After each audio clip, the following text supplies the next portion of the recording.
Hi, ಇವತ್ತಿನ ಹೊಸ ವೀಡಿಯೋಗೆ ಸ್ವಾಗತ. ಇವತ್ತಿನ ವೀಡಿಯೋದಲ್ಲಿ ಏನಂದರೆ ಗುರು, ತುಂಬ ಲೇಟ್ ಆಯಿತು. 9 ಗಂಟೆ ವೀಡಿಯೋ ಬಿಡೋದು ಬಿಟ್ಟು ಒಂದು 4 ಈ ಥರ ಆಗಿದೆ.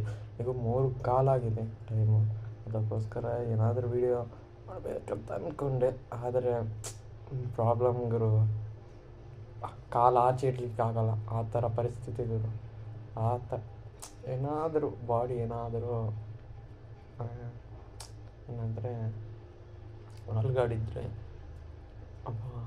ಯಾವ ಥರ ನೋವಾಗ್ತದೆ ಅಂದರೆ ಸಾಯುವ ಪರಿಸ್ಥಿತಿ, ಆ ಥರ ನೋವಾಗ್ತದೆ. ಆ್ಯಂಡ್ ವೀಡಿಯೋ ಮಾಡೋಕ್ಕೂ ಆಗ್ತಾಯಿಲ್ಲ. ಅದಕ್ಕೋಸ್ಕರ ಏನಾದರೂ ವೀಡಿಯೋ ಮಾಡಬೇಕಲ್ಲ, ಅದಕ್ಕೋಸ್ಕರ ವೀಡಿಯೋ ಮಾಡಿದೆ. ಆ್ಯಂಡ್ ಏನೂ ಹೇಳೋಕ್ಕಾಗಲ್ಲ, ಪರ್ಸ್ನಲ್ ಪ್ರಾಬ್ಲಮ್. ಅದಕ್ಕೋಸ್ಕರ ಆ್ಯಂಡ್ ಈ ವಿಡಿಯೋ ಇಷ್ಟ ಆದರೆ ಇಷ್ಟ ಆಗಲ್ಲ ಗುರು, ಮತ್ತೆ ಸಿಗೋಣ ಗುರು, ಅಷ್ಟೇ. ಏನು ಮಾಡಬೇಕಂತ